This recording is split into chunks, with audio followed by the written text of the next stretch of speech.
You and I have both done it. You're in a meeting, something flies by, you nod like you caught it, and a small voice inside whispers, "You didn't."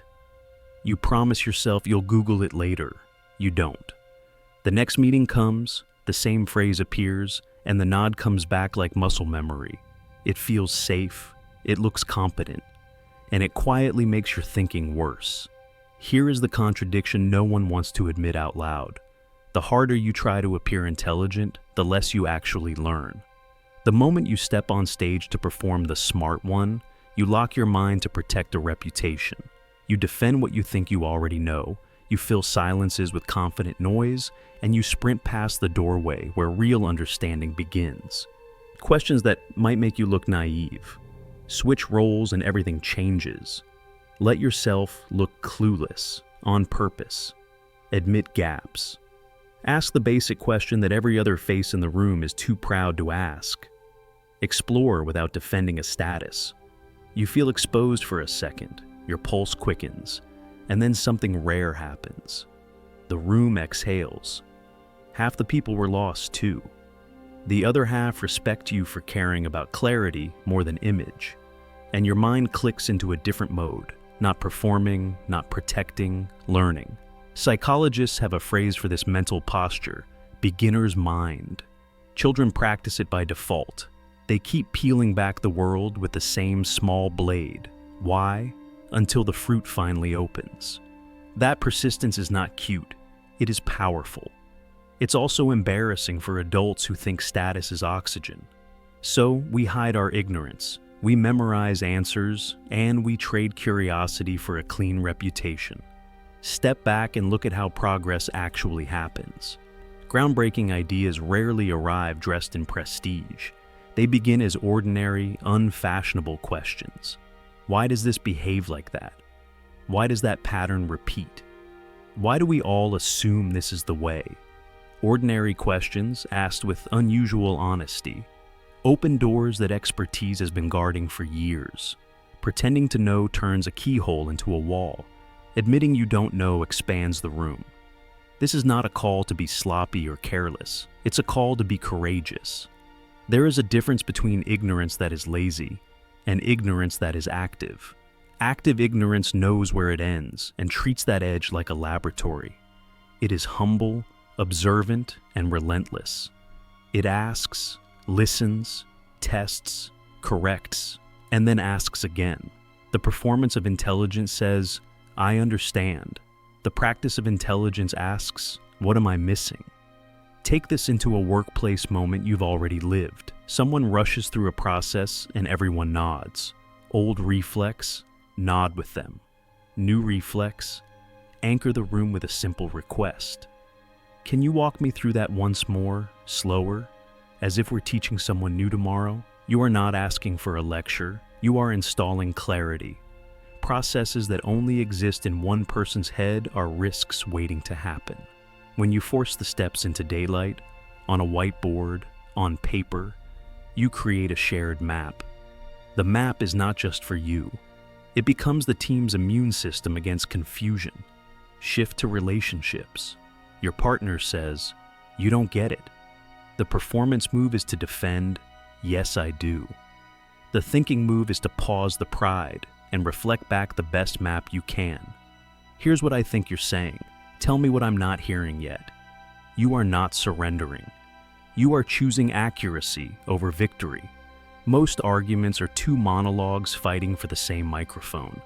Asking the naive question, "Can you say it another way?" turns the microphone into a bridge. Creativity tells the same story. The projects that look safe, polished, and smart at the beginning are often the ones that die quietly. The messy experiments, the ones you're slightly embarrassed to show, generate the useful surprises.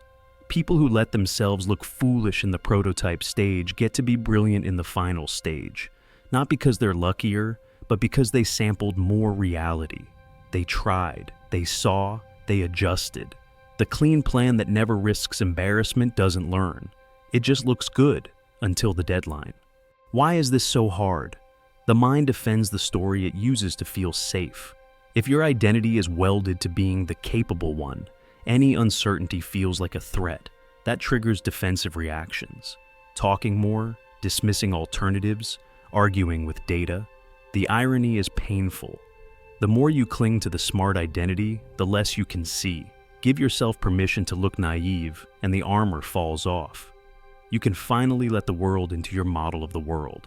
There are practical ways to train this. Start with your questions. Most questions are actually statements wearing a question mark. Don't you think we should is a vote, not a question. Replace that with open probes that reveal structure. What problem are we really solving? What would have to be true for this to work? Where does this break first? A good question does not flex knowledge. It digs a tunnel to foundations. Use the teach-back test. After you learn something, try to explain it in plain language without jargon. Don't perform. Do it like you're helping a younger version of yourself who is sharp but hasn't seen this terrain. If your explanation collapses, you discovered a gap. That is not failure. That is a map telling you where to go next. Flip assumptions on purpose. We unconsciously build towers of guesses and then defend them as if they were bedrock. Clear a day each month to flip one core assumption.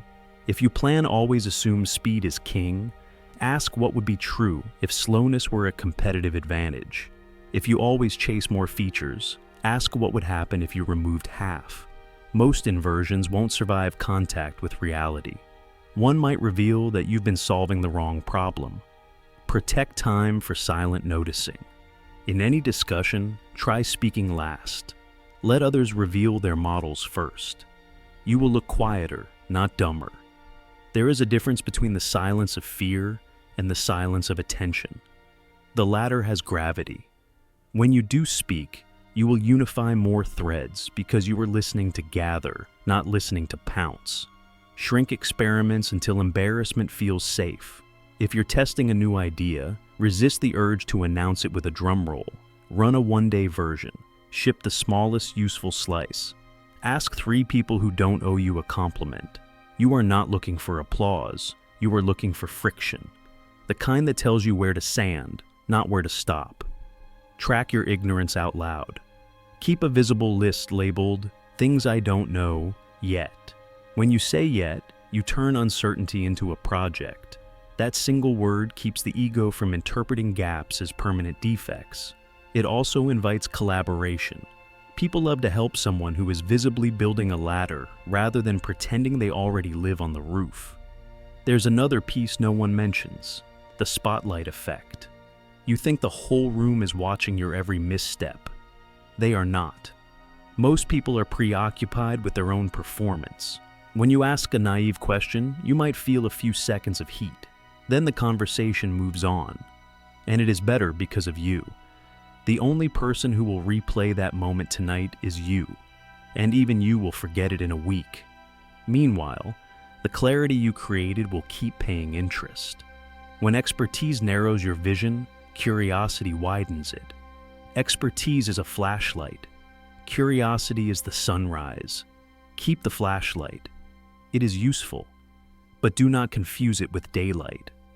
The performance of certainty makes the beam feel brighter. The practice of questions makes the horizon bigger. If you are serious about thinking well, choose the horizon. Consider how this reshapes leadership. Teams mirror their leaders' fears. If the leader performs certainty, the team learns to hide ignorance and decorate reports. If the leader practices curiosity in public, "I'm not sure yet. Show me how you got there," the team learns that questions are not crimes. Transparency scales. So does pretense. One produces trust and adjustment. The other produces brittle systems that look perfect until they snap. Notice how this reframes feedback. Most of us ask for validation, not feedback. We say, "What do you think?" when we mean, "Tell me it's good." A better version is specific and humble. Where does this break?